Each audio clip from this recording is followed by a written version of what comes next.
Welcome to the Realm Kast. I'm your host, the Mortal Kombat fan Tim, and with me as always is my co-host, the Lore Master Yanni. Welcome, Yanni. Thanks, fan Tim. And today we got a special guest, someone who's kind of notorious right now throughout the Mortal Kombat community. Welcome, Brandon. Hey guys, thanks for having me. Thanks for joining us. Brandon, so you are known as, I guess right now, you are the Mortal Kombat movie script leaker. Yeah, I mean, I'm not the original person to leak it, but I was one of the people to actually give out the information on it. Yeah. So today we got a great episode, I think, for all of our listeners. We're going to start off kind of going through non-spoiler stuff, and then that way, when we get to the spoiler section, you have a chance to cut off the episode and just wait and be surprised at the movie theater, or if you can listen in and kind of hear what we're talking about. So tell us a little bit about yourself. Who actually is your favorite Mortal Kombat character or game? Actually, my favorite character is Scorpion. He wasn't at first, though. I started playing Mortal Kombat with the home release of Mortal Kombat 2. Actually, my best friend got me into it when we first met. He invited me over to his house. And he's like, I have this game. It's called Mortal Kombat. So we started playing it, and I fell in love with it immediately. That was back in '94. Did you play on Super Nintendo or Sega? Super Nintendo. Cool. Yeah, it was my favorite character at the very beginning was Reptile. And then I eventually switched to Scorpion because I actually liked his moves better. And then as I got into the lore, I really, bonded with the character a little bit. I really resonated with me. So you were a Mortal Kombat fan before you actually got your hands on the scripts. Did that kind of impact you seeking this script out? Yeah, it really did. I've been collecting screenplays for about 20 years now, and I really sought out. I really wanted to just get an idea on what the production was like and the direction they were headed in. So I kind of just asked around, kind of went through a couple contacts, and lo and behold, I was able to get a hold of the 2016 draft. And then you ended up getting a hold of the 2018 script also. Yes, actually, someone came to me regarding it and actually gave the script to me. And that was due to the first video that I ever did on the 2016 draft. So you've managed to read through both of them and compare them both, but that's not currently the scripts that they're going off of necessarily. Correct. All the screenplays have a general, maybe 70% is the same, with a little bit of a nip tuck here and there. But there was a January draft, January 2019, and then they revised it again into a shooting script for September 2009, which is when they started production. Well, so we'll go into that a little bit more when we get to the spoiler section. But how did the script rank for you among the scripts that you have? Were they scripts that you actually enjoyed reading through? Or I know you've been kind of critical online with some of your reviews of them. Yeah, the 2016 draft, I wasn't a fan of. I mean, and part of the reason for that, like, I knew it was in trouble as soon as I looked at the title page. There was 5 different writers that had credits on the page, and I was like, okay, that's not good at all. I mean, if you remember Mortal Kombat Annihilation, there was 4 different writers on that. And it's never good when you have too many cooks in the kitchen. And it's never good when you compare it to Annihilation either.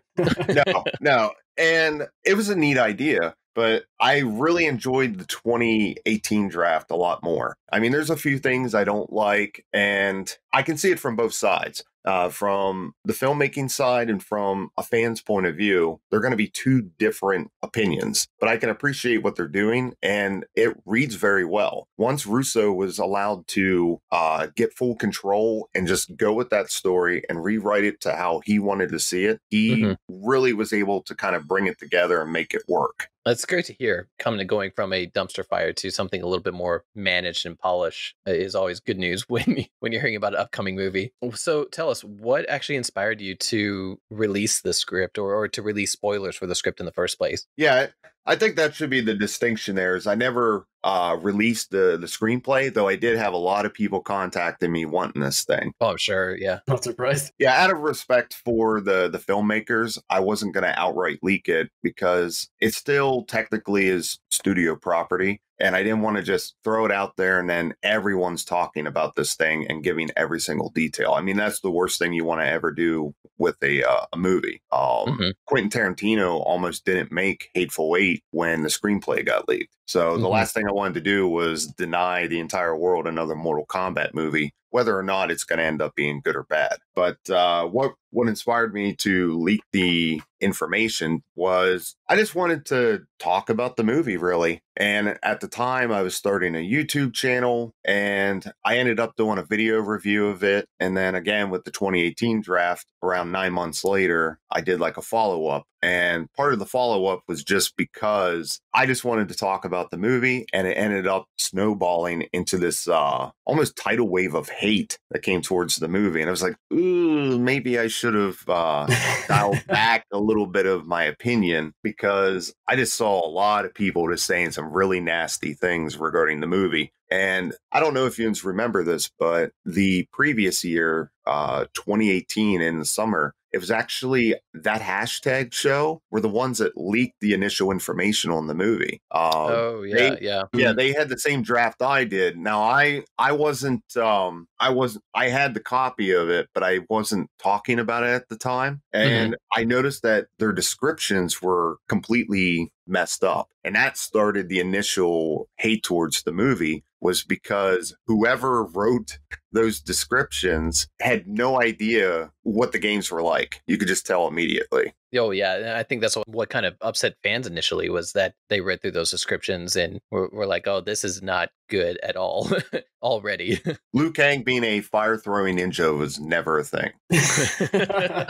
Okay, speaking of that, like what did you think of certain reactions, I guess, to all the leaks in the script itself? Any that stuck out to you? I've seen like casting sheets before, which is what that reminded me of. And at the time, I kind of felt like maybe that's what that was, is they transcript a casting sheet for actors, because I actually read the leaked casting sheet for the first Resident Evil movie.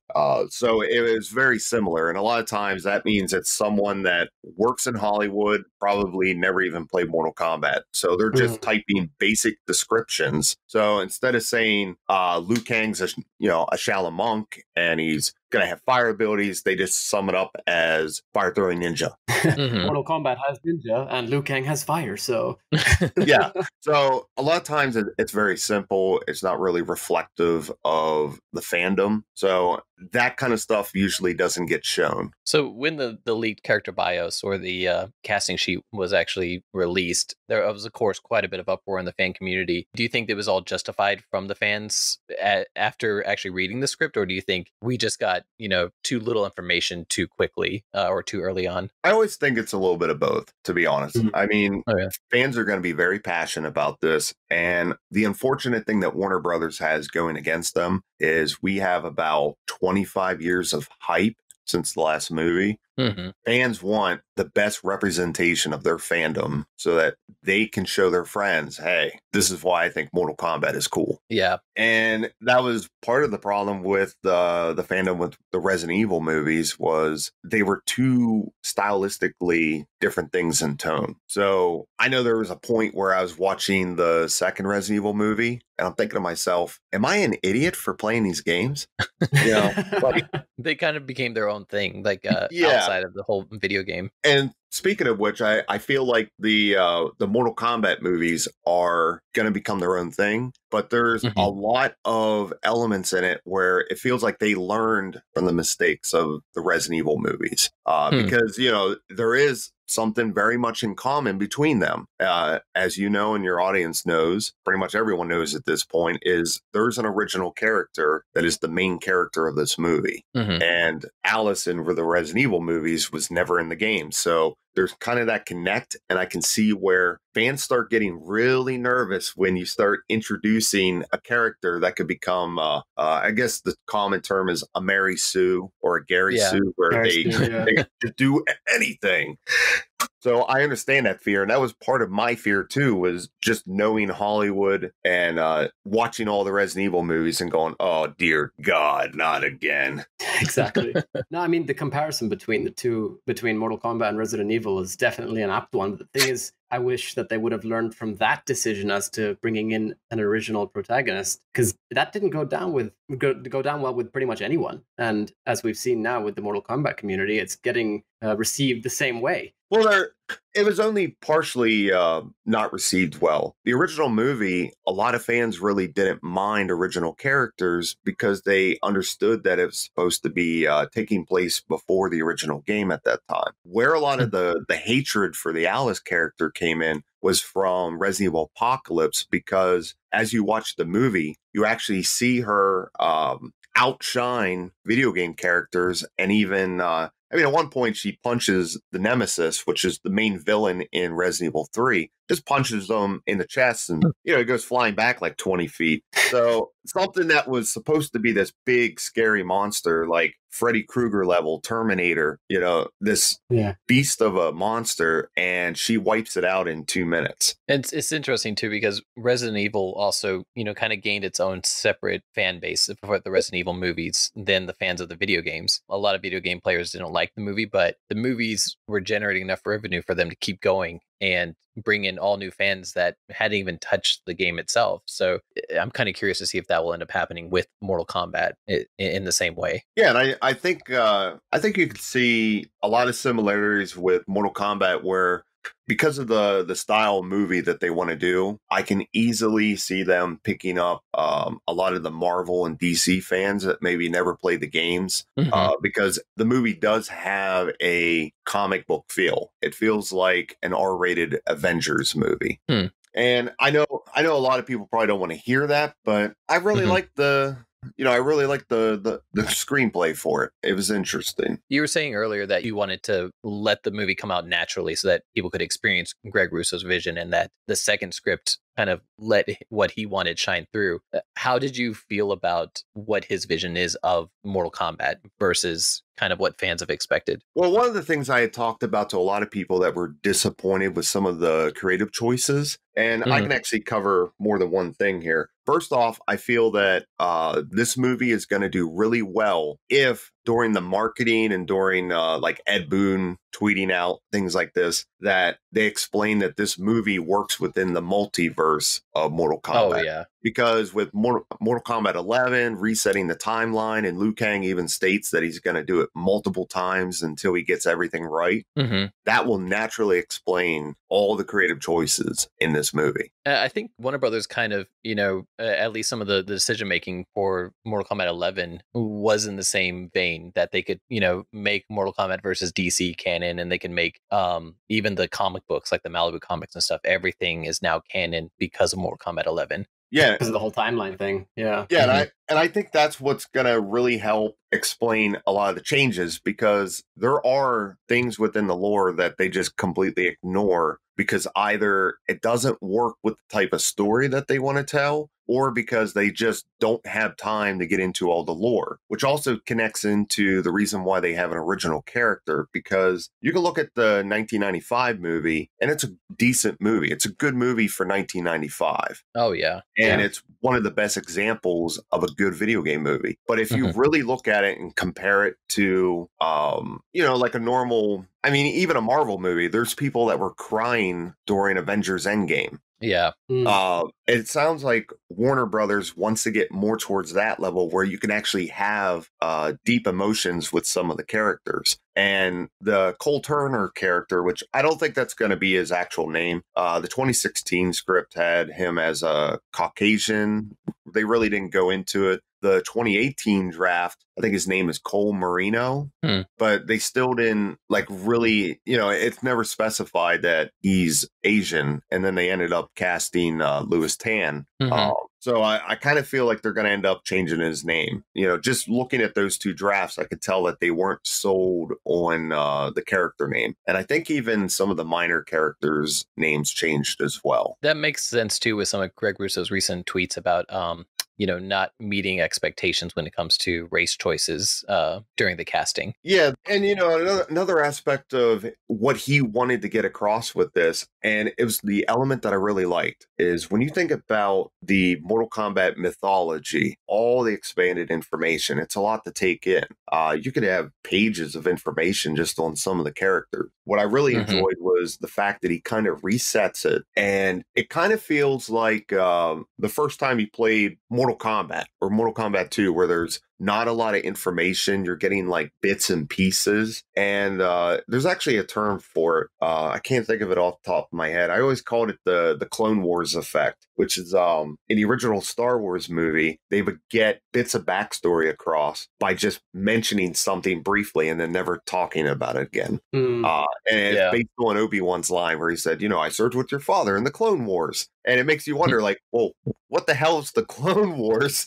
It's something that they never told you about until 20 years later. And name dropped for a while. And I think that would be part of the problem with trying to do a Mortal Kombat movie, is trying to get every single little detail correct that fans are going to be satisfied. And it starts feeling like you're going through the motions, Like you can even read like a lot of fan fiction where, because they're trying to cover everything exactly as it happens in the games, like it almost feels constrained. Like it's almost like you're going through the motions. Yeah, I feel like there's a balance though that you could possibly hit, because I get what you're saying, where you're trying not to step on any toes in terms of established lore. But then at the same time, sometimes when, say, looking at this script, you see things which are just completely taken out of, well, the established lore. And it's like you're straying too far from the original point. You get what I'm saying? Yeah, and I think you're gonna see a little bit of that depending on what your mindset is, because there are characters that are taken from later games and they're kind of shoved in here. But I could understand why they did that, which was to make every enemy unique. That you can't just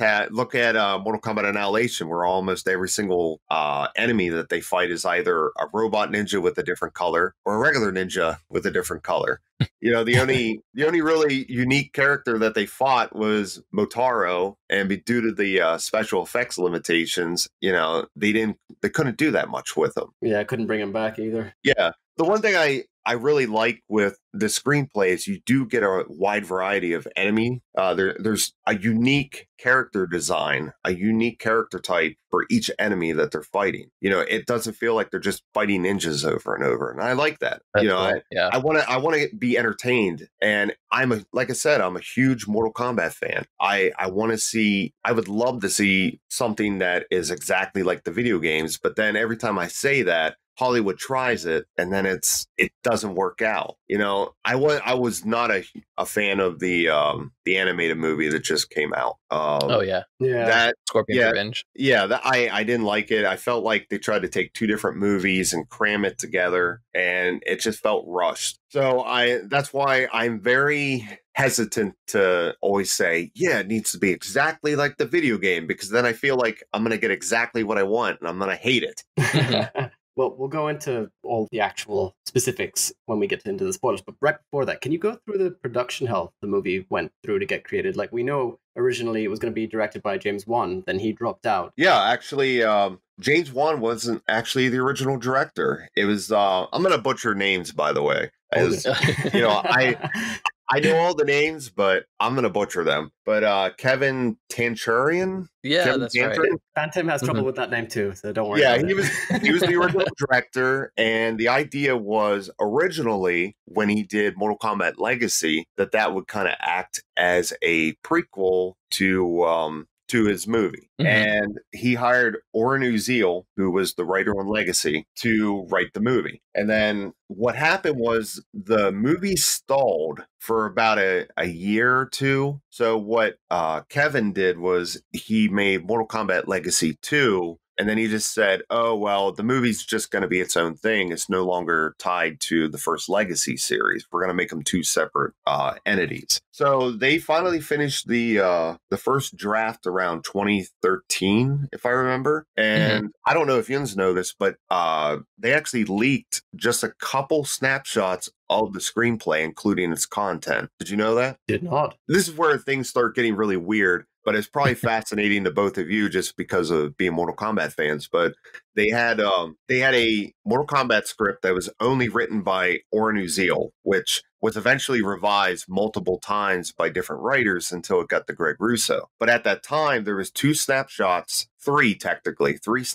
taken. One was of the title page, just to show everyone, hey, the script's finished. But then there's a really close-up picture that showed it said something like Sub-Zero approaches Scorpion, and then it was Sub-Zero telling Scorpion, we got work to do. And then there's another close up where it just showed Cabal speaking and saying, surprised, saying Jackson Briggs. And that was it. Mhm. So, I don't know about this. yeah, looking at that, I was really excited for the movie at the time because I'm like, oh my God, they're throwing in all these different characters. Then to read these scripts and none of that's in there. There's nothing. It's like, okay, this definitely took a lot of rewrites, Yeah. And I don't know anything about the original screenplay other than those two snapshots and the fact that none of what they leaked was in this. But it sounds like the basic storyline was the same, because I remember the original leaks a few years back was about an original character that gets chosen for Mortal Kombat. And then after Kevin Tantrin dropped out, it just kind of lingered for a few years. I don't know if James Wan actually was planning the direct.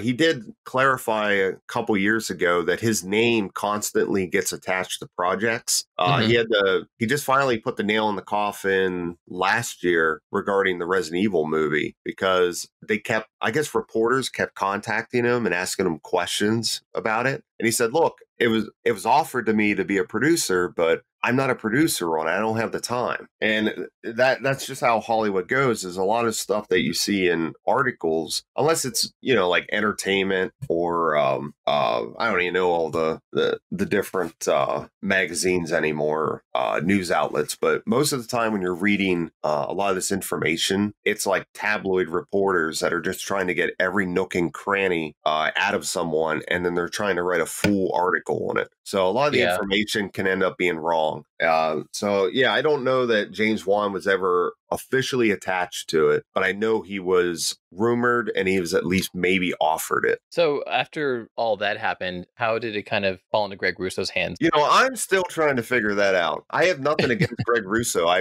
really like his writing style, but it amazes me. He doesn't have a single writing credit to his name. Did you know that? I didn't realize that. He has 3 screenplays that he wrote. They're all in production. Mortal Kombat, Resident Evil, which he was, I believe he was fired from. And that had nothing to do with him. It had more to do with the director that they hired came in and said, look, I have my idea.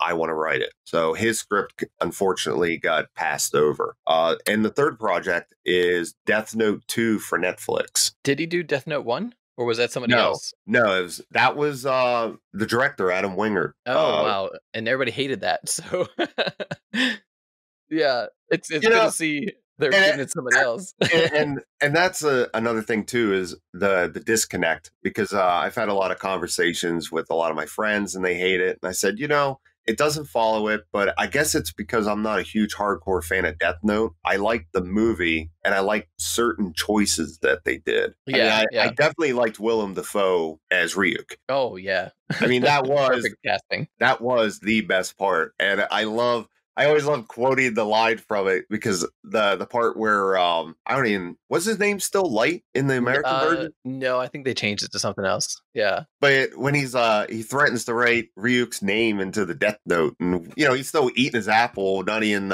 looking at it. He's like, there are 4 letters in my name. The closest anyone ever got is 2. I always like that. Like, I'm going to write your name in. Like, that was good. Like, that was a good way of taking a character and really driving the essence of the character and making it work for your movie. The movie may not have worked. I still think it's fundamentally a good movie. I don't think it's a good adaptation, but fundamentally it covers all the elements that a movie should do. I thought it was well shot. The acting was good. The only thing that doesn't work for it is the fact that it's not accurate. And I think that's another good, that's probably another good description of this movie, this Mortal Kombat movie, is that you're going to see a lot of people hate this thing just because it's not accurate to the games. Even though you're going to see characters from the games, you're going to see a lot of the story points from the games, you're going to see fatalities. They even have the arenas from the games, and they work it in naturally. Yeah, that's great. That's a problem that I had with Legacy 2, because one of the biggest problems that I have, and one of the biggest concerns, is the meshing of martial arts, CG, and extreme blood and gore. Because Legacy 2 had all that, and none of it worked. It just felt off. You know, it's like they would be fighting, and they literally just stop fighting, and then someone does a fatality. And I'm thinking, how the hell are you gonna work this in naturally? I know the first movie they tried to, and I thought the first movie did really well, but there's a lot of people pissed off that it doesn't have fatalities. But this movie, and this movie does. It has recognizable fatalities from the games, and some of this is gruesome, very, very gruesome. And the whole time I'm reading it, I'm smiling because I'm like, yes, that's what this needs. Like, I don't want to give anything away, but I'm just reading like certain parts, and probably in the script, Kung Lao is my favorite in terms of just absolutely annihilating people. You get to see things that you never thought you were going to see on film. So I definitely get where you're coming from with regards to bringing in the arenas and bringing in the fatalities and stuff. That's all great. That's all Mortal Kombat, right? But then I think one of the most important things as well is actually getting those characters right and getting those, the consistencies correct, right? Now, yes, we want a Mortal Kombat movie, and I think that that's the biggest issue that people have had with say, like Legacy and everything, is more that it needs to feel like Mortal Kombat. Mortal Kombat's more than just fatalities, right? We all love the fatalities. Oh yeah, I absolutely agree with you. We love the characters. We love the story behind it. We love how the characters work with each other as well, and how they tie into the story itself. So how a minor character, or somebody seemingly minor, can be so integral to the plot, the entire plot of the series itself. And I think that that's something that many fans are kind of, concerned about. Well, the problem is you have 25 years worth of lore that you're condensing into an hour and a half movie. And that was kind of the issue with the first one. At least they, focused on the first game. But here, you have so many different fan favorites that have evolved over the last 25 years, and so much fan service that kind of gets put into it too. So compressing all that into one movie, I can see the challenge there. But then why not build upon it over time rather than going all in one go? Yeah. And that's one of the issues that Mortal Kombat Annihilation had, was just cramming. I think there's 22 to 25 characters in that movie, and you can see just how it didn't work. Whereas this movie has maybe 15 at most, maybe less. That's including original characters? Oh, actually, we should save that for the spoiler section. Yeah, I was about to say, this is probably a good time to jump into spoilers, but just so our listeners know, of course, this is based off the 2016 and the 2018 script. And as we kind of mentioned earlier, the script has gone through some more revisions before they actually began production on it. So without further ado, let's go ahead and jump into the 2018 Mortal Kombat script. So, Brandon, can you tell us just kind of a synopsis of the 2018 script and a little bit about the story? Yeah. Essentially, I mean, it deals with Mortal Kombat. It mostly follows the single point of view of one character and how they're drawn into this centuries-old battle to save the Earth from Outworld. And it's done once a generation, and they have a unique gimmick on how the characters are chosen. And I think part of the reason for this was because they wanted to get away from cliches like, you were the chosen one. But the first act is essentially the main character, Cole Turner. You get to see his life. You get to see his character arc, like the beginning of the kinds of themes that they're going to cover in the movie, and how he gets drawn into this. And then he goes through a training phase, and then it finally goes into Mortal Kombat. So does he get chosen before we see his training phase, or is it kind of like, he's been training all this time and you're seeing his life, and then he's chosen to become a participant of Mortal Kombat? Well, the main character, I'll call him Cole Turner just because there's no other name for it and everyone understands it, but I don't think that's going to be his actual name. But Cole Turner, he's depending on which version you read, he's kind of like a washed up boxer. He is divorced. He doesn't have custody of his daughter, but he's still trying to make a living boxing. It almost felt like the original Rocky. Like, it takes place in Philly. or at least in this version, it takes place in Philly. And he's just in this dark, dingy gym, boxing people for money. This sounds so stereotypically American movie-esque. that's my biggest issue with it so far. This is just so typical. It does, but I think part of that too was because you look at Hollywood always adjusts based on what does well. Alien was greenlit because Star Wars did well, and that was the only screenplay that was sci-fi that 20th Century Fox owned. That was the reason why Alien got the green light and went on to, become a franchise. And you look at any time there's comic book movies, think about that when they first started coming out in the late 90s into the early 2000s, and it just kind of exploded. I mean, we think about Marvel now.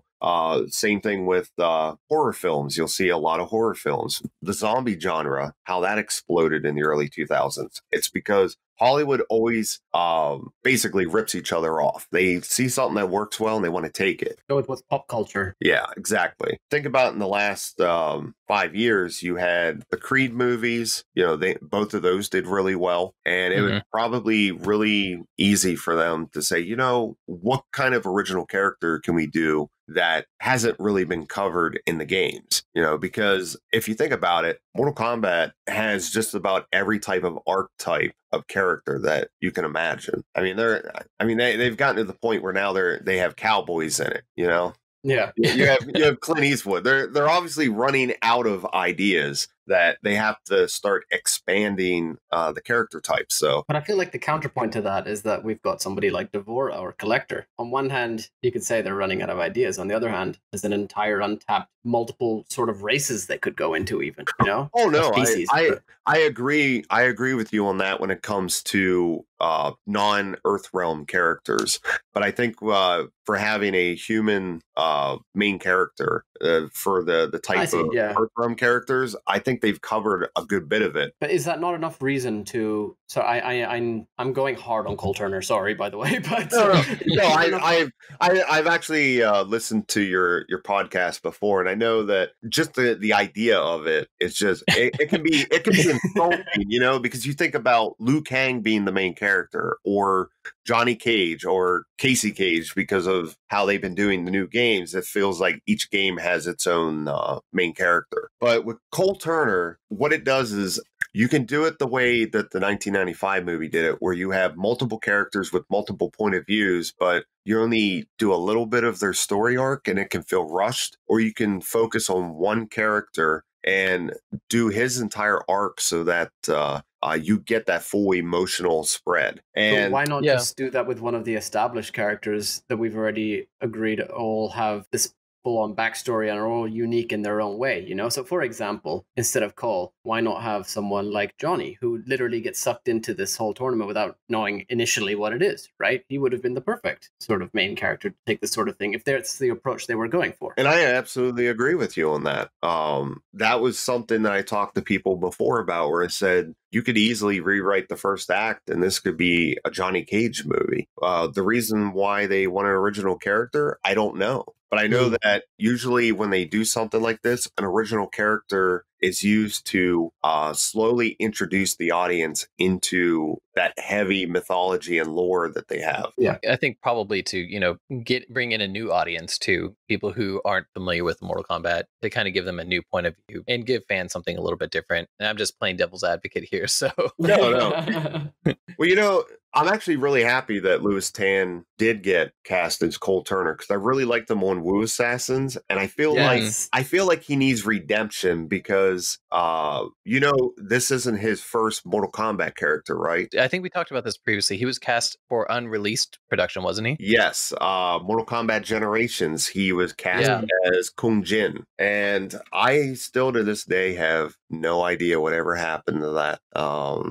Yeah, we spoke about it recently. We couldn't figure out what was going on with it either. I think it was meant to be Legacy 3. It had some of the returning cast in it. It was also meant to tie in with Mortal Kombat X. Here we are. We're going to be talking about Mortal Kombat 12 now, but this was made prior to Mortal Kombat X. And everyone was waiting for it, and it just got shelved. I think either Warner's didn't want to spend any more money on it, maybe to do post-production, or there was maybe a changing where they just said, nah, we don't need this.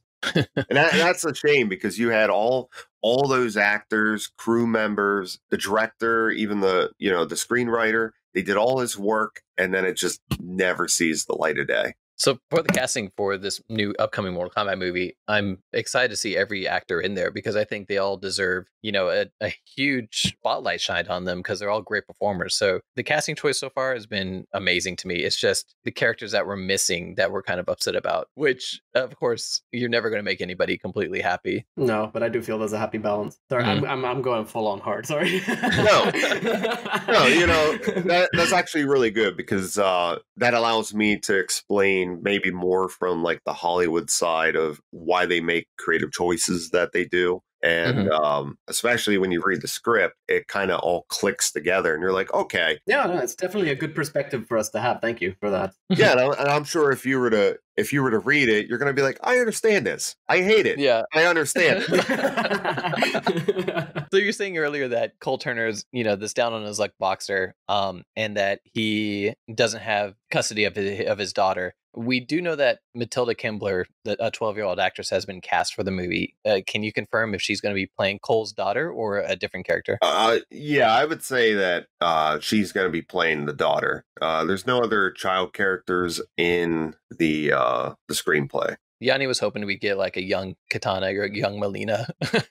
Yeah, it's just like sort of maybe a flashback before Katana or Melina, grows up or something, just to keep it more, less Cole Turner rather. And the one thing to mention, one other thing just to mention about Cole Turner, you notice like the studio hasn't confirmed anything. They haven't. No one even knows who Lewis Tan is playing, but the only logical character that he's playing is Cole Turner based on the screenplay. And you can really tell that the studio is very, very nervous. And you look at over the last few years how fans have kind of been given a really bad name, depending on which fandom you're part of. And I feel really bad for. I feel like Lewis Tan is probably going to get a lot of hate, and this isn't his fault. He's an actor. He was hired to do this role. He didn't make this movie. It's just acting. But I feel like he's going to be at the center of this. Greg Russo, he was hired. He was probably told by the studio to make a certain type of movie. I mean, Greg Russo isn't even the original writer on this thing. There was 5 other writers, so I can understand the studio being very nervous about leaking too early that there's an original character because they're really terrified of the backlash of this. And honestly, I don't really think they should be, but I understand why, because, everything leaked 2 years ago about this and they didn't say anything. And you think about that, it's been 2 years and they still have another 6 months until this releases, at least. Until the inevitable delay, yeah. And the Cole Turner backlash was already huge as soon as anything was leaked about him. So, well, again, it didn't have a very good description on that cast list. Yeah. It really didn't. And in fact, it made a lot of the characters just sound like they're going to be poorly designed, poorly written. And that's not the case. I went into the first screenplay, and even though I didn't like it, and I believe that was just because Russo was trying to do touch-ups, he wasn't given like full control to be like, okay, we can gut the entire second and third act and you can start over, because it kind of feels like the difference between Star Beast, which was Dan O'Bannon and Ron Shussett's first draft of Alien, versus Walter Hill's Alien, which was the final draft. They're essentially the same story, but when you look at it, the characters are slightly different. Every single scene is written differently. One feels like a really bad B movie, and the other one feels like a sci-fi masterpiece. Yeah. I'm not going to go as far to say that the new Mortal Kombat movie is going to be a masterpiece, but I think it's going to be a lot better than. Yeah, I think a lot of people are going to be surprised at how much better a lot of the elements work in this than it did in the 1995 movie, even though I think the 1995 movie is more accurate to the games than this movie. Mhm. So, kind of continuing on with the script. So, you said Cole Turner gets his invite to join the tournament. Can you tell us what happens after that? Yeah, it's not so much an invite. This entire battle sort of like comes to him in a sense. And I'm being very coy about this because I don't want to give away a lot of surprises. But the way that Mortal Kombat works in this is different than how it would work in the games. In the games, we know that the tournaments, they usually send out like an invitation or a messenger, and people get formally invited to fight in this tournament. I think it still kind of works that way, but there's a lot of rule breaking in this, which is one of the reasons why it's going to feel different. But he doesn't want to be part of this, but he also has no choice, as it's explained by Raiden. Raiden, throughout the movie, is able to convince him that, you need to be a part of this. So it's one of the things where I really connect with the Cole Turner character, because you can understand that he wants to do right by his daughter, and this event has kind of propelled him into a life that he really doesn't want, but he has to because he wants to protect his daughter. Yeah. But yeah, after that, there's a little bit of if I were to compare this to a movie, not in terms of quality, but a general concept of structure, like story structure, I would compare this movie to Jean-Claude Van Damme's The Quest. Yeah. You've ever seen that? So there's a journey element to it. So you have Act 1, and then Act 2 is a journey element, and then Act 3 is going to be what everyone has come to see. And they cram everything they possibly can into that Act 3. And it doesn't sound like it would work. It really doesn't, because you think about the first Mortal Kombat movie, but really the tournament in the first movie was maybe 30 minutes. Yeah. If you think about it. I mean, they rushed through, what, five, 6 fights, and they're only about 2-3 minutes long. And then they get right into Goro, and then they have eventually Johnny Cage challenges Goro. I mean, that's a rushed synopsis of 1995's Mortal Kombat, but it's generally the same. You don't really think about all the events that are actually happening in the movie, because they do a great job of making the tournament feel like it's this big thing, but it really doesn't take place that long within the structure of the movie. So that's one thing that kind of works with this, is they really set up that journey to actually get to where they need to be. So, could you give us like a full list of confirmed characters, maybe? You mean the ones that the studio has confirmed, or just a list of characters from the screenplay? More so from the screenplay.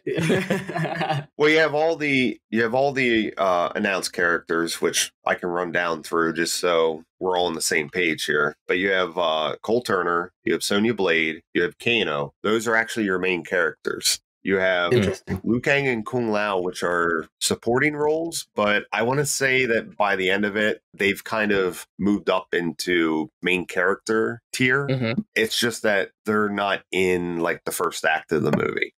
After that, you have Raiden, you have Sub-Zero, Jax, Shang Tsung, Scorpion, Melina. Natara was actually confirmed. Then you have Cole Turner's daughter, you have Cole Turner's ex-wife, and there is 4 other characters from the game. I will only confirm one of them because I know you recently did a podcast where you talked about Nathan Jones and who he was playing. Yes. I know that was a big thing for Yuns, and you seemed like Yuns were 99.9% convinced that it was Shao Kahn. But it's actually Now, one thing I will hand it to this production is Greg Russo is such a good writer when he does his fights that they're very detailed in the screenplay. And when the actors started doing all of the videos that they're showing on Twitter, like you had, I'm going to butcher names here, but CC Stringer, who plays Lena, she was like showing off some of her moves. I'm like, I know where that is in the script. And they showed, and then when they showed Nathan Jones and what he's doing, I'm like, well, I know where that's at in the script. And I think even, what's his name? Josh Lawson. He's the actor playing Kano. I think even he had a video But I was like, yeah, I know where that's at. Like, it was that good. So when I seen Nathan Jones and I seen everyone saying about, oh, that's Shao Kahn, he has a mallet. I'm thinking, oh, come on, guys, you're all Mortal Kombat fans. You should know that there's 3 different characters that have had mallets in Reiko, Khan, and Raiden did have one in MK4. Yes. Well. So it's obviously not Raiden. And I will tell you this, that Shao Kahn in this script is more like Emperor Palpatine in Star Wars A New Hope. So you don't physically see him, at least in the drafts that I've written, but his presence is felt and he is mentioned. I like it. So that narrows it down to only one person. Wow, that's interesting. Oh, it is Katana. All right. I would not expect Nathan Jones to play Reiko. Just because he's so massive, and Reiko's not. Reiko's not, yeah. Like, he doesn't look like a Reiko at all to me. I think they're going to be going more towards the Mortal Kombat Armageddon version of it. Yeah. And I thought Reiko looked pretty bulked up in that one. In fact, I really love the design in Armageddon. Ooh, like I was always an MK4 Reiko fan myself. Yeah, it always looked like Ed Boon wearing face paint, wearing a ninja costume, you know, with all of Noob Saibot's moves. I'm like, okay, like, here we go. But yeah, he's going to be playing Reiko, and I think that is a very good choice based upon the type of role that Reiko is going to serve within this. And again, you're going to see a lot of maybe not mainstream characters as some of the villains in it, but this script has a lot in common with the 1995 movie, where you're going to see characters that don't speak. They do all their cool stuff and then, get killed off. Because at the end of the day, they're trying to have you connect more with the Earthrealm characters. Previously, there was the 2016 script and the 2018 script. Were there many differences between the two? Yes. Really? Can you go into some of the things that were cut, perhaps? Yes. I can actually tell you that just about every single scene was rewritten for this, and they had one fight scene that was cut, and I think that had to do with a combination of budget as well as pacing. It didn't feel right because there's a fight in the screenplay, and then there was like 2 really quick scenes that kind of propel you in Act 2, and then it's immediately another fight, and it just felt weird. Like, it didn't feel like it was flowing good. So I think they cut that just to change it. But all of Act 2 is 100% different. And I'm really glad for this, because the only thing I liked from Act 2 was like a really minor half-page chase scene where the characters are going through an abandoned temple. And they had Sub-Zero going from room to room. He's like smashing through doors, coming at them as they're trying to escape this temple.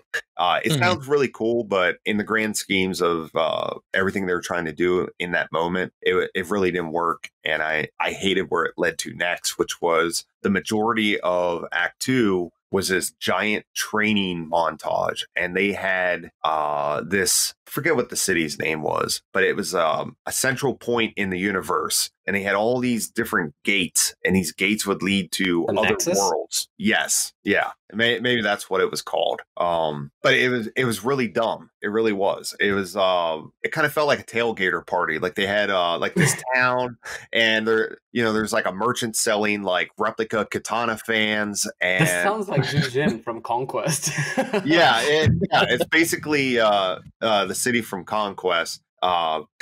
But it wasn't done well. It really wasn't. But there was one good scene. There was one good scene cut, and I was really upset that they cut this. I was like, man, why can't you just take this and put it somewhere else? I hated the city. I hated the training sequences that they did, because they had an original character called, I don't know, the Overlord. It was called the Overlord. And he essentially I imagine he looked like Shang Tsung, and he was the head trainer, and his job was literally just sitting up in a chair and just going, fight.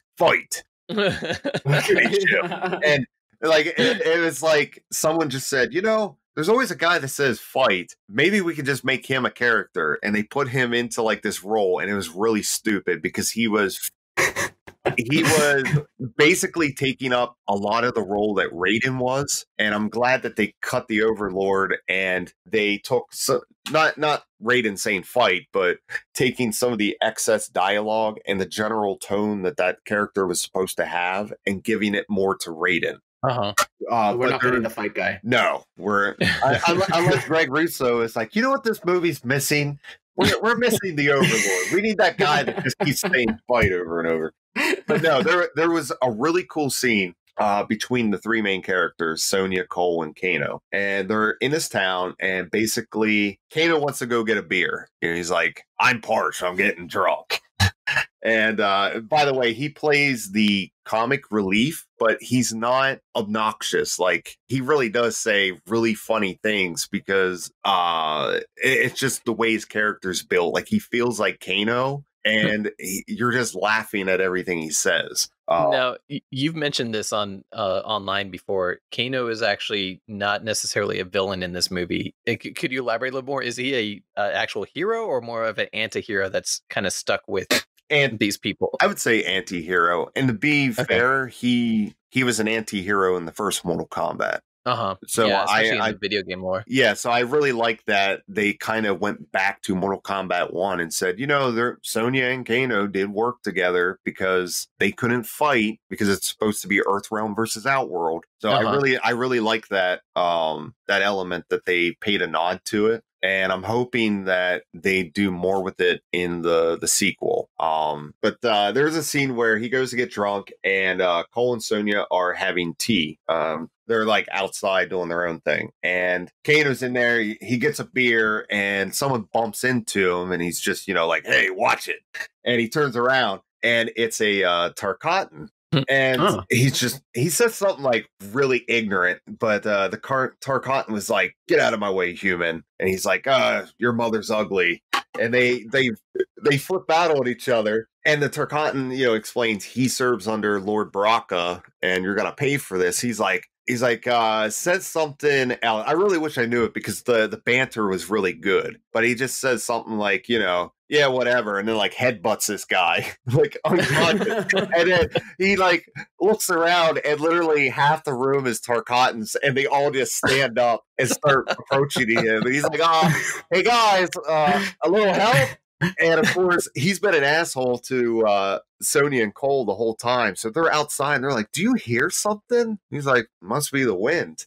And it comes back to him. He's like, seriously, guys? He's like fighting them, like kicking guys in the groin, headbutting, punching people, smashing bottles over their heads. And I mean, he's in the thick of it. And he's just like, are you gonna help me, you assholes?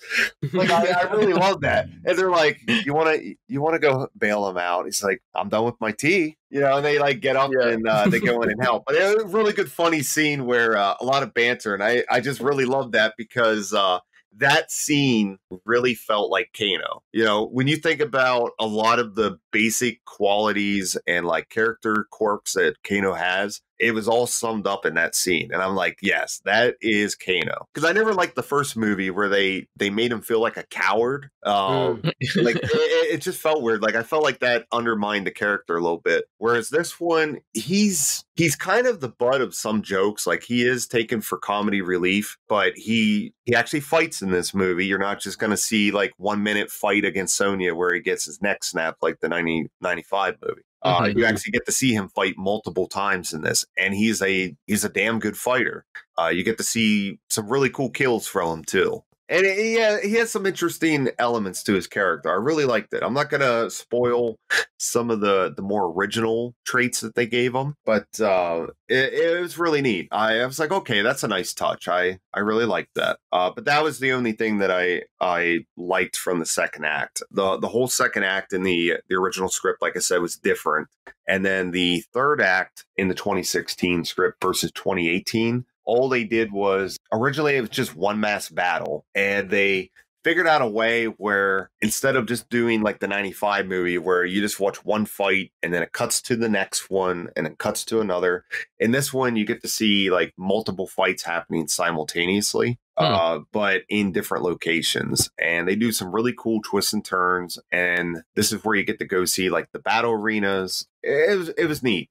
The thing that really made me hate the 2016 script is whoever wrote the third act for that, it felt like they just wanted to take a vacation. And this is just from like studying film, you know, like a lot of movies are set in like really exotic locations, you know. Like Adam Sandler has even admitted that he just wanted to go to like set a lot of his movies in like tropical islands and locations so that he could take a family vacation. And that was something I was always leery about, just reading like studying film over the years, is that you will have a writer write specific locations in that may not even work with the film, but they'll do it anyway because they know that they're probably going to be on set to do any sort of rewrites that the studio needs while they're filming. So it's like, oh, free vacation, you know, I'll work during the day and then at night go out and, you know, see everything that place has to offer. Or sometimes a producer will do that where they'll say, hey, I want to do a rewrite. Could you set this in Rome? You know, so the third act in the 2016 script didn't have any battle arenas. What it did have is like the Louvre, Scottish Highlands. I think there was like a swamp, but I think they mentioned something very specific about what they wanted, and there was like one other location. And I'm just thinking like, oh my God, are these guys like hard up for a vacation? like come on guys, like I don't remember any of these locations from the game. So, you know, the production time, like of course they filmed everything in Australia and it was such a quick production that a lot of fans have been weary about it, but after you hearing saying that, it actually, you know, gives me a little bit of encouragement of how the movie's going to end up. The fact that they made all their sets there locally and tried to focus on the script itself rather than, as you said, taking family vacations. Well that's another thing about filming in Australia, is that area of the world has a lot of diverse locations to it. And the one reason why Hollywood keeps going more towards Australia to film all their big budget movies is because they get heavy tax breaks there. Mad Max Fury Road was filmed there and got heavy tax breaks. So did Alien Covenant. And there's a few more that are actually starting to head that way as well. So that's one of the reasons why they picked Australia. But between Australia, New Zealand, and some of the other surrounding nations, they have like a whole plethora of diverse styles of geography that they can use. You know, like so. I would assume that was the main reason: the tax breaks, the cheaper crew, and the locations. And then, like you said, they actually used the studio lot there to actually build a lot of sets. I'm really interested to see what comes out of that, honestly, because I can read it on paper and it could end up completely different on film. So you were saying earlier, Sub-Zero, they had that scene that was cut from the script where Sub-Zero was chasing the protagonist throughout the movie. I think you've also mentioned online, Sub-Zero is actually not necessarily a good guy in this script. Is the character himself, is he treated, you know, just as a throwaway bad guy character, or do they give him any kind of context in this at all? Context in what way? Like any kind of development, really as a character. Do you actually see who he is as a character? Not in the drafts I read, but I will say that compared to the 95 movie, which was the same way, he probably has 2, maybe 3 times as much screen time, maybe even more. I mean, there's a couple very major scenes that he's in, and he does some really cool stuff in this movie. Like, I was reading the script and just going, oh my God, like that is awesome. That's what I want to see Sub-Zero do. Yeah. And, nice. and there's a good example of this. I like calling it like the Boba Fett effect, which is where you have a character where they don't have a lot of development. They just look really cool and they have a menacing presence to it. And it's like the Boba Fett effect. You know, Boba Fett wasn't on screen a lot in the original Star Wars movies, but he's a very popular character. And it's because he did really cool stuff. Yeah. And that's how I felt the Scorpion and Sub-Zero were in the original 95 movie, is they weren't constantly on screen chatting with the other characters. But when they show up, like when Scorpion's like gazing at Johnny Cage, like that is cool. Like he feels cool. he feels threatening, menacing. So I really like that. And they kind of have the same thing with Sub-Zero, where he doesn't talk, but he looks really cool, and you're gonna feel proud to be a Sub-Zero fan. Like if you love Sub-Zero, you're gonna feel really happy with how they do his character, because he is terrifying in this. In the 95 movie, they had a throwaway line saying that Sub-Zero and Scorpions were deadliest of enemies, but they were slave under Shang Tsung's control. Is there any kind of throwaway lines in there to kind of explain why Scorpion and Sub-Zero are antagonists in this movie? Or is that relationship even sort of focused on at all or mentioned? Yes. There is one or two throwaway lines that set up what could possibly be explained in a sequel. But they do, you know, the origins are different. I'm not going to lie about that. Oh, really? They have different origins. They have different, kind of a different backstory, at least in the 2018 draft. So everyone listening to this, please do not go harass Greg Russo that he's ruining Mortal Kombat, because I don't know how much he's actually rewritten since then. I did plan on, once the movie comes out, I would love to actually come back on and actually, like, I can actually show you the screenplays and we can go through it and actually. Oh, we'd love it. Yeah, that would be awesome. We could talk about that, because it's really hard right now without giving certain things away. But at the same time, it always comes down to how you always see people on message boards, and they'll say something and it's bullshit. And that's always what I fear, is because I'm coming out and going, yeah, Colt Turner's the main character. It's Scorpion and Sub-Zero were barely in it, and there's no Johnny Cage, and people are like, what? Like, and like eventually it starts sounding like really weird. Like when they read that like cast, like cast breakdown a couple years ago, it's like Liu Kang, fire throwing ninja. People are like, this is bullshit. Yeah. There's no way this is real. It's like, yeah, it's real. It's just some guy who never played the games wrote those paragraphs. But yeah, Liu Kang fire throwing ninja is literally just Scorpion. So you mentioned Johnny Cage is not in the movie. Do they explain that at all? His presence or lack thereof is explained, and you will at least know that he exists in this universe, because he is a movie star. Good. He is a movie star. He's very well known throughout the world. So they do acknowledge that he exists. And I won't say anything about the ending because it could possibly be rewritten. But there was more than one. What do they call them now? Like the cliffhanger teases that they do, the after credits type stuff. Post credit scene. Yeah. They had a few of them lined up to kind of get you really amped up for that sequel. Okay. So there's going to be an interesting movie without Johnny Cage. Somewhat, at least. Well, another reason for that is because they have the Kano character, and they just used him as the comedy relief rather than Johnny Cage, who's traditionally the comedy relief. Sometimes you see that happen in movies. If you think about Star Wars The Force Awakens, the reason why Poe Dameron wasn't in the movie much is because he was literally the same character as Han Solo. Yeah.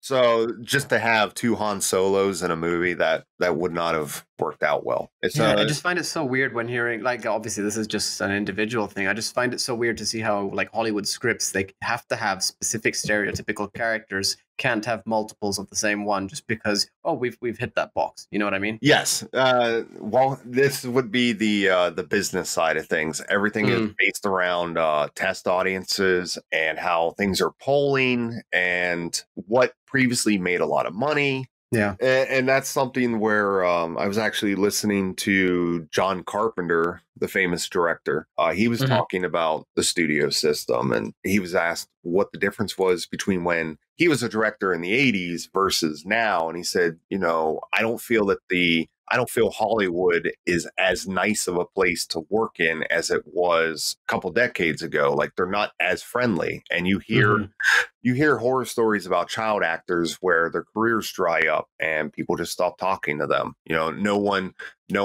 reaches out to them to see if they need work. So it really is this kind of cutthroat business that's all based around marketing and numbers, number crunching, and how much can you make them money. So that's the industry. As long as you know that that's what it's like going into it, then you're going to have a better chance than if you're the cliche young starlet who's gonna, travel to Hollywood and become a huge movie star. That was like a lot of 200 different movies. Yeah. It's like the horror story. But yeah, like that's just how they do it. But at the same time, it allows them to have, one unique type of character for each archetype, I guess you could say. Like, because you have like the comedian, you have like the main character who's the guy who's filled with doubt, and he's going on the hero's journey, just like Luke Skywalker, Neo, and a lot of different characters. Yeah, they use the classic hero's journey formula for this movie, and it works. I'm not going to say that everything in it's perfect, but the fact that Greg Russo could take the 2016 script and hammer it out within 2 years and made it into what he did, and then even still had another year to revise it, I'm really excited to see where it's going to go and what actually changed. Do you feel like Cole Turner's character has a lot of depth that they've actually managed to write into it? Or is he just kind of a throwaway, this is who you're following character? No, he does have a lot of depth. And part of that is because they spend a good bit of Act 1 really showing you what his life is, what he cares about, his issues that he has within his life, his relationship with his daughters, relationship with his ex-wife. And they really set up, you're actually going to, if they do it right and they don't try and ham fist it, it should come across where you actually care about the character. I mean, do you think he's somebody that would fit in with the games itself? Like they might actually end up throwing him in the game at some point in time? Maybe. I mean, with Mortal Kombat 11 essentially resetting the timeline, or at least saying that they're going to do that due to Liu Kang starting over. Yeah, I mean, I could see him potentially becoming a character. Would he not clash with any of the existing ones? Maybe slightly. I mean, it's not like we haven't had like doppelgangers before, because you think about, I mean, just for example, look at Mortal Kombat 2. You had Scorpion, Noob Saibot, and Smoke, and they all did the same moves. Yeah. I mean, Mortal Kombat Trilogy had 2 Sub-Zeros. So I mean, and then of course you had like the thing that really probably boxed Midway, which Ed Boon and his team prior to becoming NetherRealm Studios, was when they were making all those like different games like Mortal Kombat 4 and then Mortal Kombat 5, and then by Mortal Kombat Deception you were starting to really see like, okay, they're kind of, at that time they were kind of running out of moves that they could give people. And then by Armageddon, when it was like, okay, we're gonna have all 60 Mortal Kombat characters together, and you could just tell like they were probably sweating because they're like, oh god, all our characters are gonna exactly the same. Like, how are we going to do Reiko? Reiko and Noob Saibot are the same, and we haven't developed in that much. And you could tell like they were probably really getting inventive to try and create moves for it. So I don't know, maybe Cole Turner, they would just give him some unique moves. I don't know. Here's another quick thing too, is I almost forgot about this. The screenplay says that Cole Turner is a boxer, but I think for the movie they might be doing it that it's MMA. Oh yeah, which would make more sense considering the times. Yeah, MMA is so hot right now. Well, I mean, the owner of UFC is getting ready to have his own Mortal Kombat island. So yeah, Abu Dhabi, right? Yeah. Saw that. I was like, what?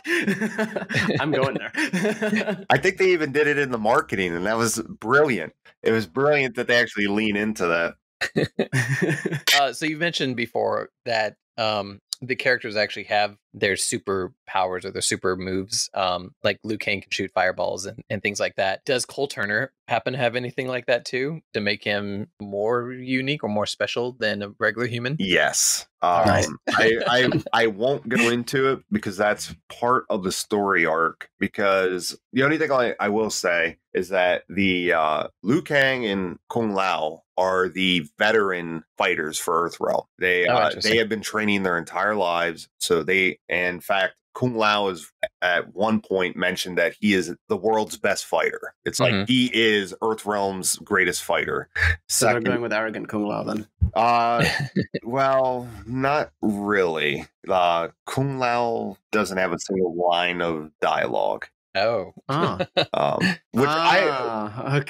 which I really like. I really like that approach to it. It makes it more mysterious, like Mortal Kombat 2. Yes, they kind of set him up so that he is constantly like, I almost imagine like he's always posing, like they're barely gonna show his face, like he has like the head down, like those like fighting stances that he always has, the victory stances, which I think would be actually rather comical if like every time they cut to Kung Lao, he's like, wiping like putting his hat on and like head tilted. But but no, they're the veteran characters, so they've already developed their special powers, and part of the incoming characters like Cole Turner is, hey, this guy, he's one of the Earthrealm warriors that's going to fight in Mortal Kombat, but this dude has no special powers. None of these guys do that we just found, so we have to train them until we unlock their special powers. Please tell me Striker's not part of that. That's what you just reminded me of. Striker is mentioned. Striker is mentioned in the script. I know he's not a fan favorite, and they kind of do this like one-off joke about it. So it's like, I have so much faith in this now. Yeah. So if you hate Striker, you're gonna laugh. Nice. You're gonna laugh when you hear about him. So. Yeah, sorry, I interrupted you. You were saying about the power training. But yeah, there is some of that now. Unless they decided to rewrite a lot of that again, it should be in there. It was a main point in the script, and that's one thing I liked, because I kind of liked Legacy 2, where they kind of said, hey, when you're here on the island, because it's, Outworld is more mystical, I guess, you amplify your abilities. So that's how like Liu Kang can shoot fire and Johnny Cage can do shadow kicks. But it didn't explain why Sub-Zero on Earth could shoot ice balls, free stuff. So whereas this has a more legitimate reason explaining, it's all like, bullshit logic. But it works because they explain it to you, and they say, look, this is the reason why you can do your special moves. It's because of this. And then we're gonna train you so that you can go through it, and then you have your special moves, whatever is unique to you. So I like that, because one of the problems with the original movies was, none of the characters really had any special moves. The Earth characters, like Liu Kang shot a fireball and did like the bicycle kick, but he wasn't, it wasn't a very special effects heavy movie. So some of the fights didn't really feel like Mortal Kombat, whereas this does. Like, you're going to see two characters fight, and they have all their special moves. They're in an arena. It's going to feel like the video game, at least visually. Like, you're going to watch it and go, that's Mortal Kombat. So you mentioned that Cole was doing some training for his powers along with other characters that they were bringing in. Does that mean that there are multiple other original characters along with Cole? No. I was actually referring to Sonya and Kano. Ah, okay. All right. Yeah, because you follow, like, it's essentially like an expanded cast as the movie goes along. Like, it starts with Cole, and then you'll get, the next wave of characters, and then the next, and then it finally leads into the battle. So it's a journey. There's a full journey to get to where they need to go, and at certain points along the way is where, like, it's natural, though. It's not like he's like walking down the road and just sees like Liu Kang sitting there reading a newspaper. Kung Lao's eating a bagel. Like, like, but it makes sense, and that's one of the reasons why I mentioned at the beginning that like Greg Russo is a very good writer. Like, I enjoyed reading his screenplay, and whether or not you agree with his creative choices, which some of which could have been studio designated, the studio could have came to him and said, "Hey, you have to have this original character," or "You have to have the movie be like this." I kind of had this feeling that because it doesn't have an exact tournament formula, if you know what I mean, like characters slowly getting eliminated until you only have the champion. I kind of felt like maybe they forced Greg Russo to do the movie this way, so as not to coincide with basically having the exact same plot as Enter the Dragon, which they are trying to do a remake of. Oh, okay. Yeah. So I was like, and that's owned by Warner Brothers. So I could see how Warner Brothers is like, yeah, we want Enter the Dragon to have the classic tournament formula for a movie. So instead, we need you to do it like this. So again, this is where there's the potential for studio politics to negatively impact a film, because everyone, I think personally, everyone probably wants to see the classic tournament formula for a movie that's supposed to adapt the first game. And then you also have producers probably coming in knowing nothing about the games and saying, "Hey, could you add in this character over here? He just looks really cool," and that's the kind of issues that you run into with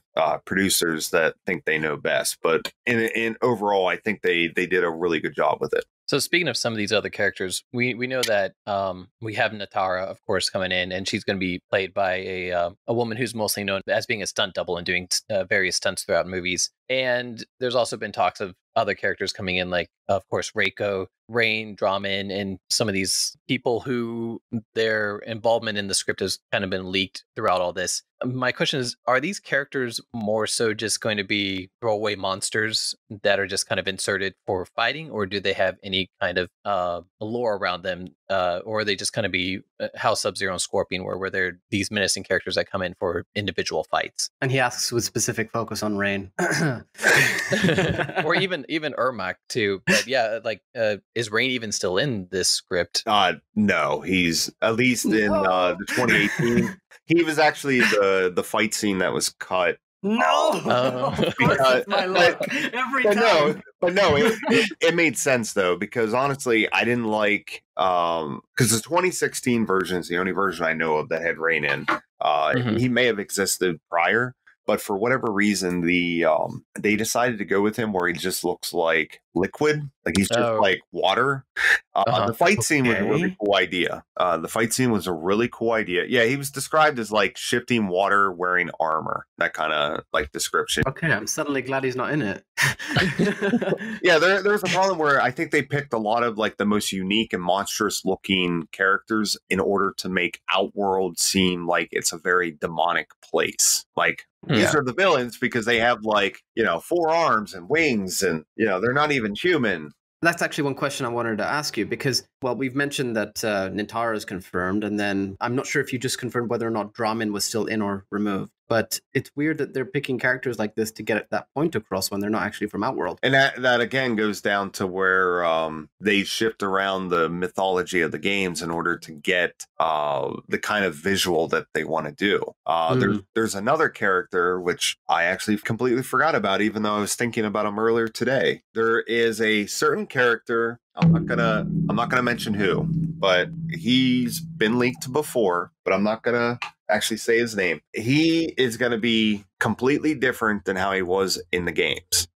Allegiance, visually, I think he's going to look the same, but his purpose is to actually, he's mentioned as being similar to another movie character. And it's done this way because as soon as they said it, I'm like, okay, now I understand why they want this character in there. And that's when I first connected that they were doing all this to try and give each villain, each enemy combatant their own unique look. Okay, definitely something to think about. Along that same line, are Shang Tsung and Goro, are they going to be in this movie, and are they kind of having their same roles as in the original storyline, where they're representatives of the tournament, or are they again just going to kind of be thrown away as this is the character that you're fighting in this scene? I won't confirm anything about Goro, but as for Shang Tsung, because the 95 movie more or less took place in like one location, they were really able to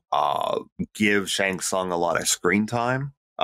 With this script, the 2016 version, Shang Tsung was barely in it. In fact, I was like, oh my God, like, what are they even going to do with this character? How can you have an actor try and make his own thing when he's only in it for like maybe 10 minutes? Yeah. So part of the rewrites with 2018 was the kind of, and again, this was part of the reason why they gutted the entire second act, was to help create a new pacing for the film, but also make room for expanded roles of characters. I will say that Jax was originally barely in the 2016 draft. In fact, I was very disappointed with how little he was in it. He's not my favorite character, but I liked what they were doing with him in the script. So from a writing point of view, I was like, oh yeah, I'm liking this character. And then he's not in it the rest of the movie. This one, he's actually a big role. And with Shang Tsung, they've expanded his role, so he has more of a presence in this. I don't think it's as much as maybe Shang Tsung in 95, but they've at least given Chin Han more of an opportunity to try and, do his own thing. So hopefully he's not being compared to Cary Haruki Tagawa, which I think is going to happen regardless, but at least they're giving him more material. Otherwise, I think it would end up like the first Legacy series, where Shang Tsung was very, very little, had very little presence, and he looked very weak as an actor compared to Cary Haruki Tagawa, because you didn't have that presence of him woven throughout that series. I feel like Chin Han is a very good choice, though, so I'm hoping that they don't, like, as you said, they're probably giving him more and everything, but it would be a shame to see him compared. They did a much better job between the drafts, actually deepening his character. Like his lines don't come out as corny. The 2016 draft, he was evil for evil's sake. And I don't know, it felt like very cringy. And then with the rewrites for 2018, they were able to give him more screen time. They actually explain why they want to take over Earthrealm. And, it's interesting. Like I was like, okay, like it wasn't quite there of making him relatable. Like I feel like the way Cary Haruki Tagawa used to explain Shang Tsung in interviews about, he's like, I was human and I got seduced by the power, and I could have been Liu Kang, but I chose a different path. Like that kind of approach to the character. This version isn't that deep as what Cary Haruki Tagawa was trying to explain Shang Tsung to reporters during interviews. Yeah. But it's getting there. So I'm hoping that was an area that Greg Russo in the January draft, and maybe even throughout the production, was like, hey, Chin Han, he's a great actor. We got some ideas for stuff. The part of the process of making a film, it's constantly evolving. And, because you have input from the director, which was probably the January rewrites. So you had the director, he got hired and was like, hey, I have some ideas too. I'd like to try and work these into the movie. Maybe this doesn't work for the filming, so we can change this scene and replace it with that. So you'll have his input, and then you have the producer's input, and then you'll have the costume designers probably come up with really cool ideas. And then you'll have the special effects teams come up with really cool ideas. And the set designers will be like, hey, we really love the pit too, but we want to throw in these unique ideas. We're going to bring in this like really cool concept that we saw once in a piece of artwork, and we're going to add that. And that's how you get this this entire team coming together to make a movie. So I'm hoping that maybe Chin Han is like, hey, I have some ideas for this character. I want to try and work this into the story if we can. Hopefully that entire word salad helps.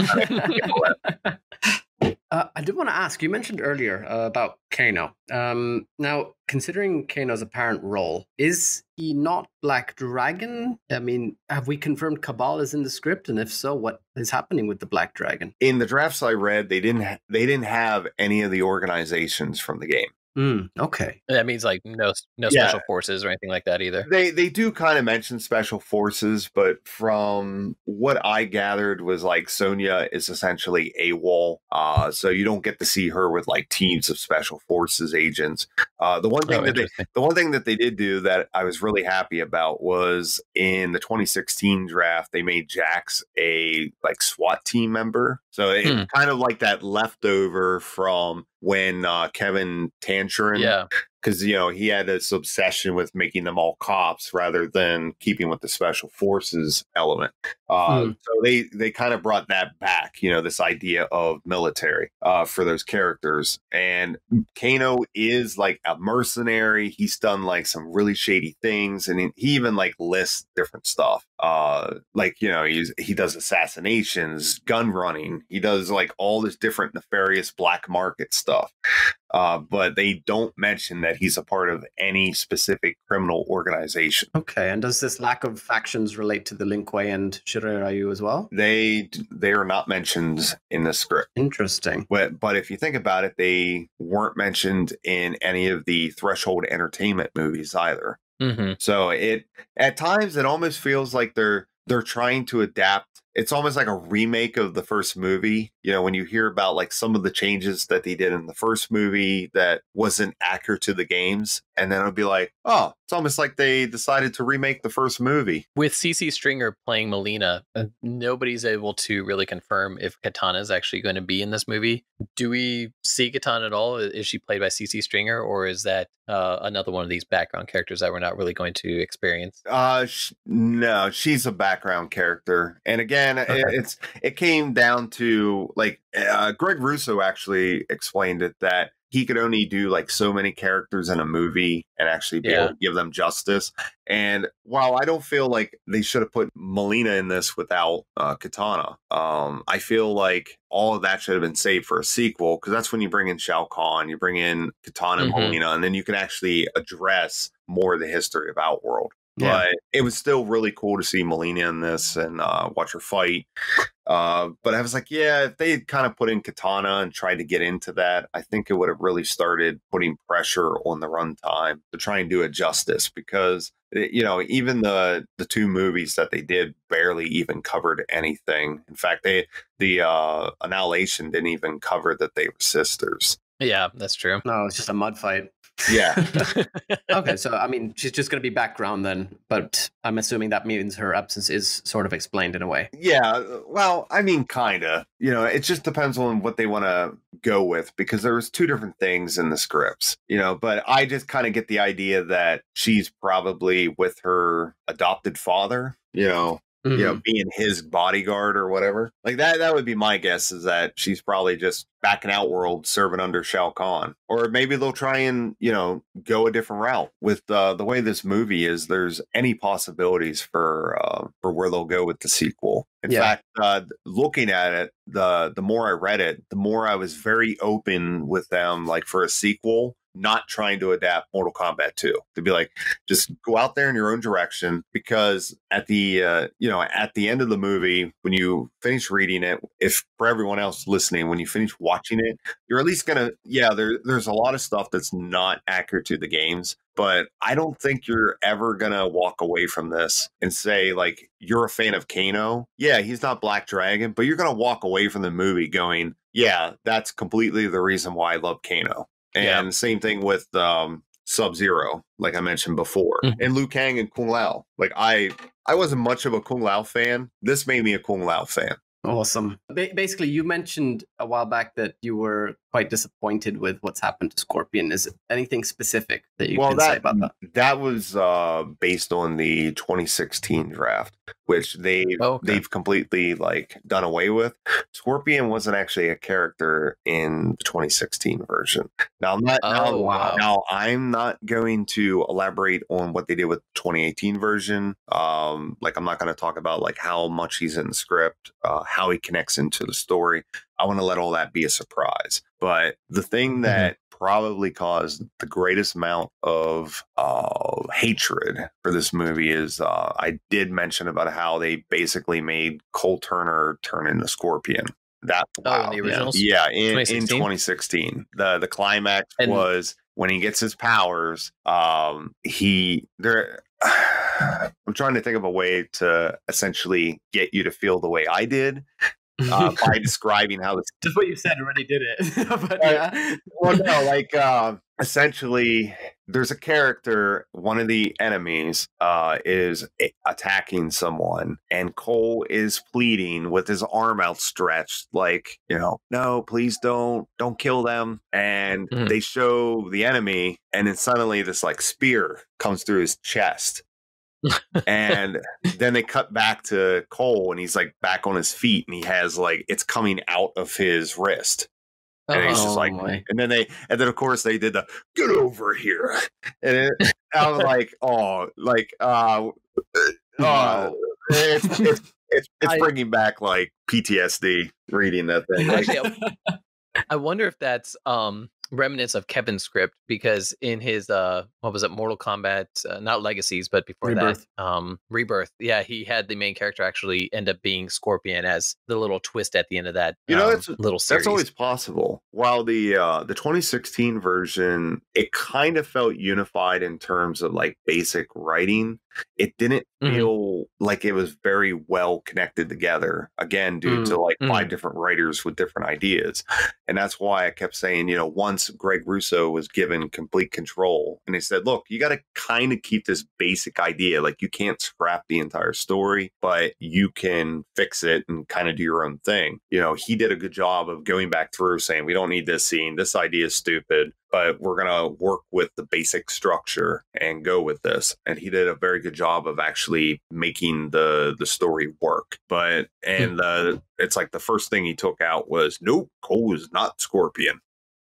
Right. That's a very good decision. I mean, honestly, the more you tell us about Greg Russo's decisions, I mean, I'm critical of the movie, but from what I've seen of Greg Russo, I'm quite happy with the direction he's been taking. And the more I hear from you about it, the more interested and confident I am in what we're going to get. The more I followed Greg Russo on Twitter and seen the stuff that he's tweeted out, the more I've become kind of confident in what he's producing, because he actually is a Mortal Kombat fan. Exactly. So at least we have that going for us. Yeah.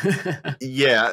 And, it's really hard to find someone who is a fan of the games, but also talented in what they're doing. So like, and what I mean by that is it's really easy to find a fan who's like, I wrote a script and it's just fan fiction. And it's really easy to find someone who can write a very good script, but they're not a fan. But to have both of those categories where the boxes are checked, that's a rarity. I think I think the only other time it's really happened was Silent Hill with Christoph Gaines, because he loved the game so much he was playing it while they were filming. Like they would actually like stop filming or stop writing. They said it was writing. The writer that was with him, they would play the game for like the first half of the day and then write the rest of the day. And that's all they did. Like that's how much of a fan they were. That's how it should be. Wow. And Paul W. Anderson says he's a fan of Resident Evil, but I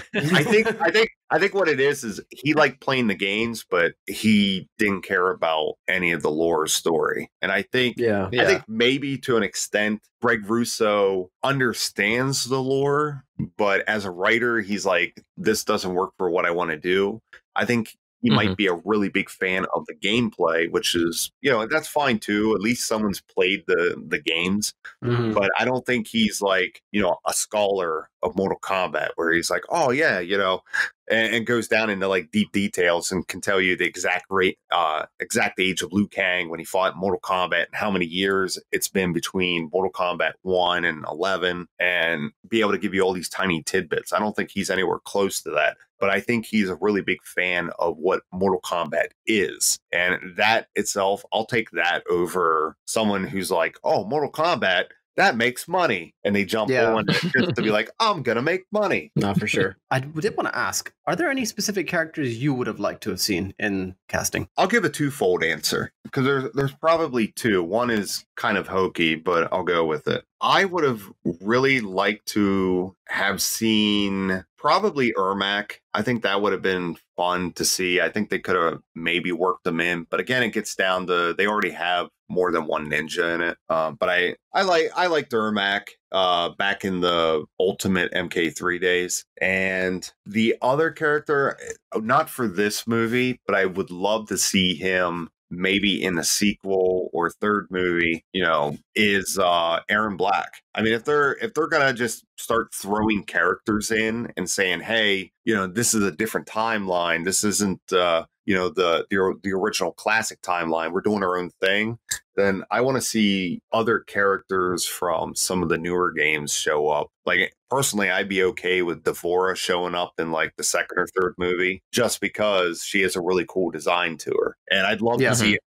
I think if they were to adapt Mortal Kombat 3, I think Aaron Black visually would work really well in that. Just to see him like in the endless desert, like Jade's desert, like going towards like a dilapidated city. And the fact that he has a unique fighting style, that's what would be cool, is to see him. Like, can you imagine them actually doing the live action, like trick shots that he does and getting to see that visually on the big screen? Those would look pretty cool for sure. Yeah. Like, just, and like, if they could work that in, like say like he has a arch nemesis in it, for whatever their plot purposes are. And you just see him like write that person's name on a bullet, and then he gets to use that at the climax, like to kind of tie that into his X-ray move. To see something like that, like to me, because I love Aaron Black, I love playing as him when I get a chance to play 10 and 11. But visually, he would look cool no matter what Mortal Kombat movie you put him in. And again, it doesn't go with the lore, doesn't go with the timeline. But if they're just going to throw characters in, that's the character I would love to see, is Aaron Black. Could actually work with the lore now that you think about it, because I mean, if they're changing everything to be all Outworld focused, he is an Outworld. And one thing I should mention too about them changing lore is, yes, you won't hear the terms Lin Kuei and Shirai Ryu, but they also don't replace it with anything. That's good. So it's there that they can expand on it at a later date. And it's the same thing with the Black Dragon. They don't mention them, but they don't say that Kano is something else. And it leaves it there so that in the sequel, if they want to go in that direction, they can plot that in. Like the main thing that they do with this movie, and it's what I really love, is it makes you feel like you're being introduced to Mortal Kombat for the first time. You're learning about it as you go through it. Yeah, one of the disappointments I have at being a fan of like big properties like that, like Mortal Kombat, Resident Evil, Final Fantasy, is you eventually get to a point where you just know so much lore that everything is kind of boring, Like it doesn't have that fresh, adventurous feel of discovering something for the first time, especially when it comes to Mortal Kombat, because we know how much the early games had like so many rumors, and Ed Boon just loved them so much, to keep the rumors going. But this movie kind of brings back that feel. Like, I feel like Raiden in this is a closer representation of how I felt Raiden was in the original two games. It has he's not just the Christopher Lambert, like, hey, I'm gonna crack jokes and be supportive and I'm just gonna be this really groovy god, like it gives new fans a good jumping on point. I think you'll see some really cool takes on the characters, and even though it does do some things differently, I still feel that at the end of the day, each character is treated with respect.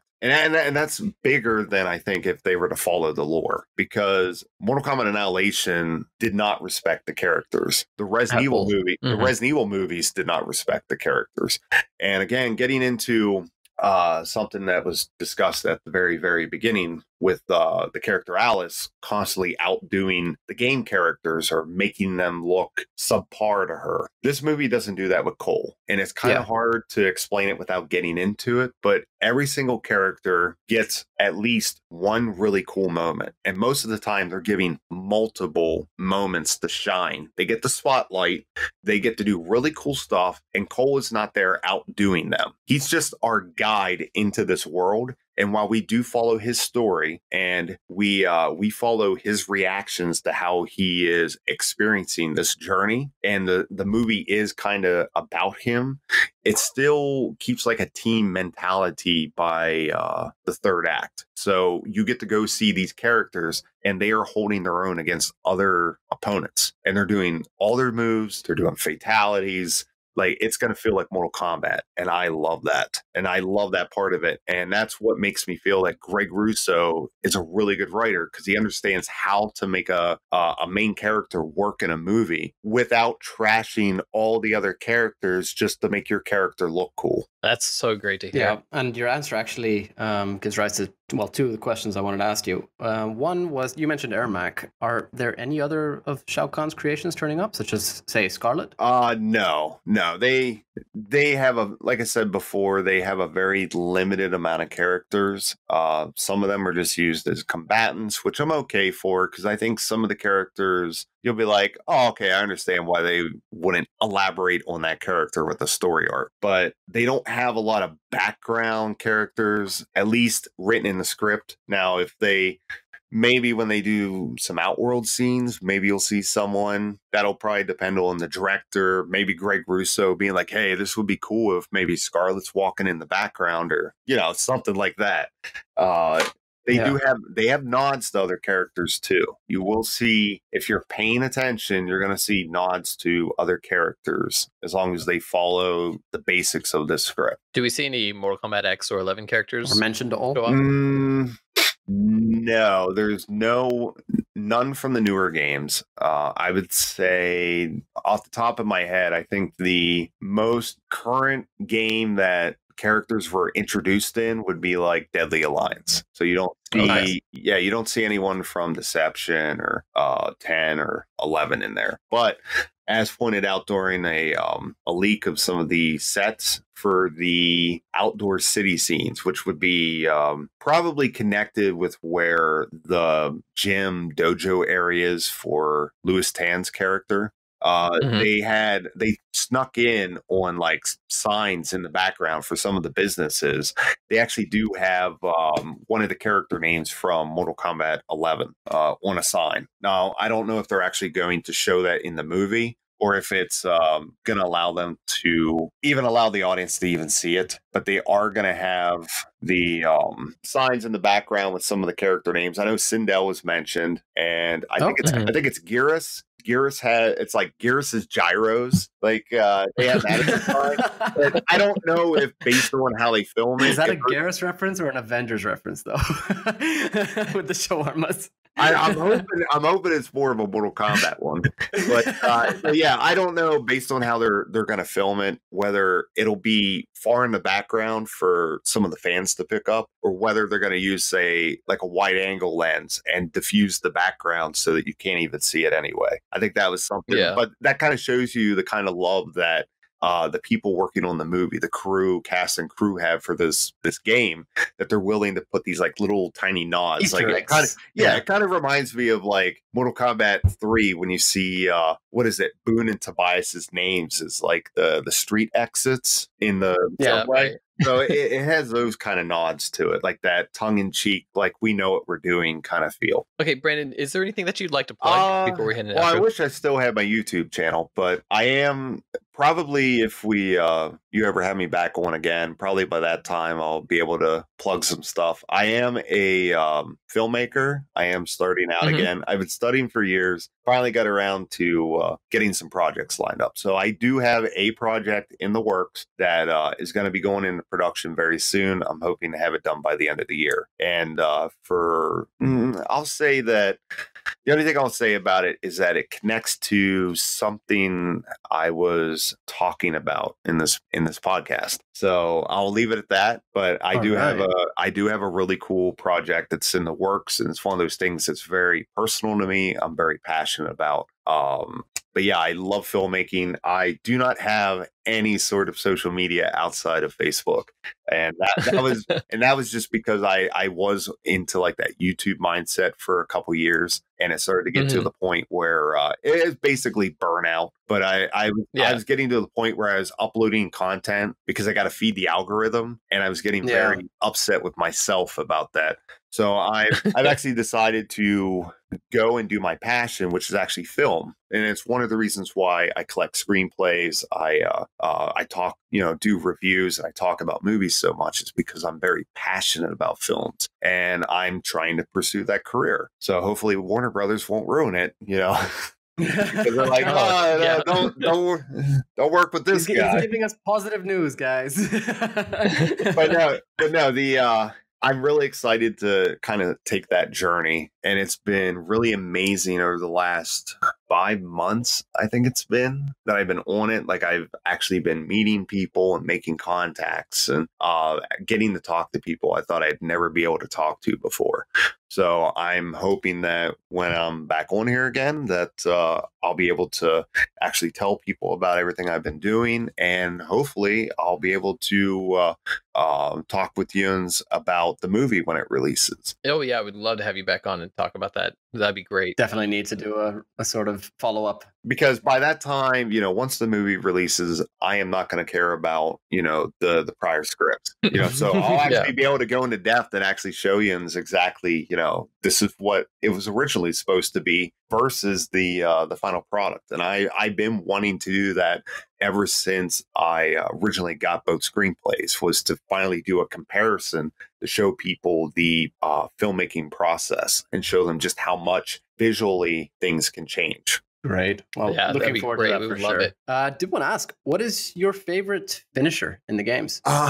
Well, I think personally, I have two. I'll say for the newer games, my favorite is Johnny Cage's finisher, where he like tears them apart and kind of does the Shining reference, where he's like, "Here's Johnny," like that. Yeah. That I laughed hysterically about when they first showed it. That is a great one. My all-time favorite finisher, as stupid as what it is, and it's more of like a nostalgia thing, connects back into memories, but Mortal Kombat 4, Quan Chi was my favorite character. I absolutely loved evil Uncle Fester is what I used to call him. He's like evil Uncle Fester. I loved his moves. Like he was this like very irritating character, and I loved tormenting my friends with him.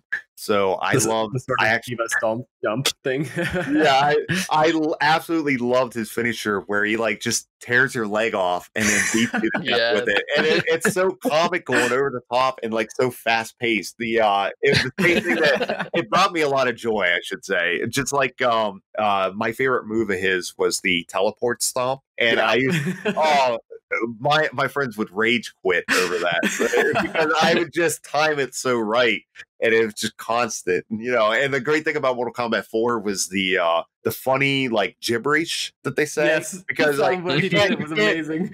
Yeah, and we used to like mock each other like doing those voices and like trying to say like how they pronounce it, or we'd like make up words to say like what they're like. I always remember like we still do it nowadays too. This is how much it's ingrained in us. But if for example, if I play Raiden and I do the torpedo, I'll be like, you suck. Suck, like we'll do that over and over. You suck. On one of our most recent episodes, we actually had Adani Maropis on, and he played Quan Chi in the TV series. Yeah. And we were telling him about that Quan Chi fatality, and he was so surprised to hear it. It was great.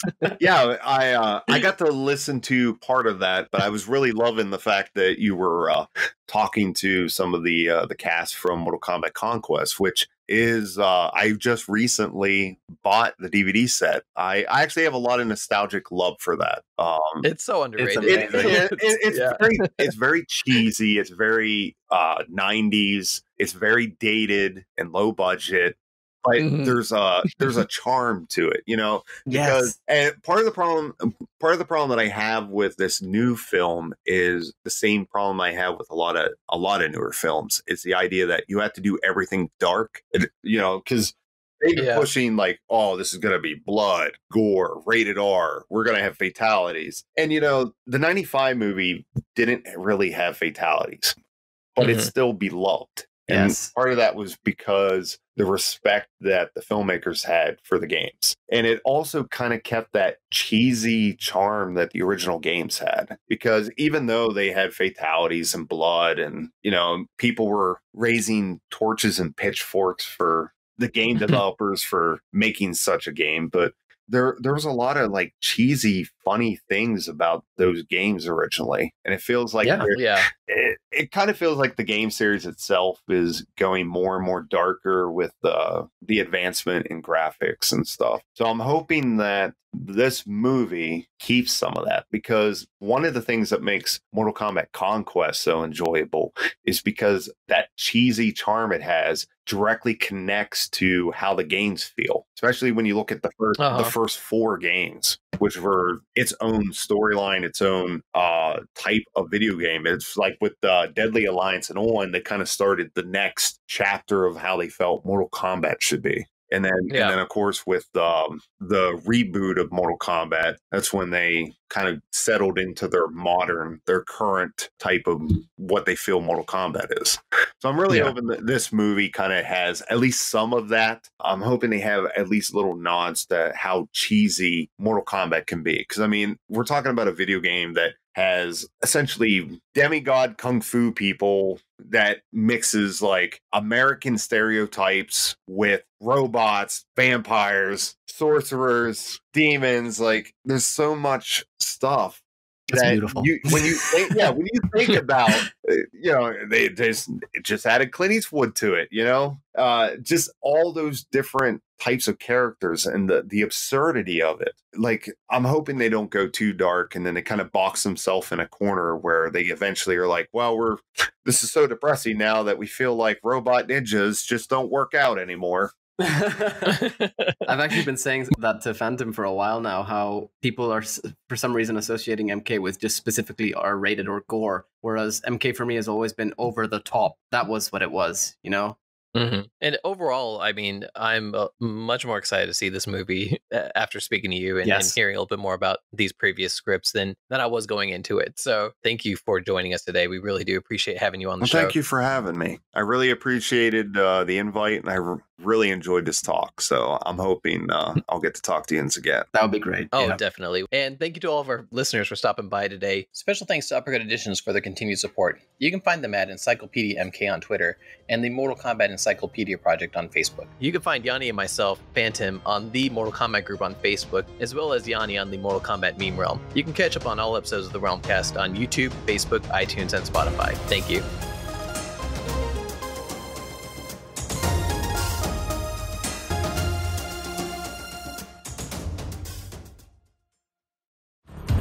Scorpion and Sub-Zero, deadliest of enemies, but slaves under my power.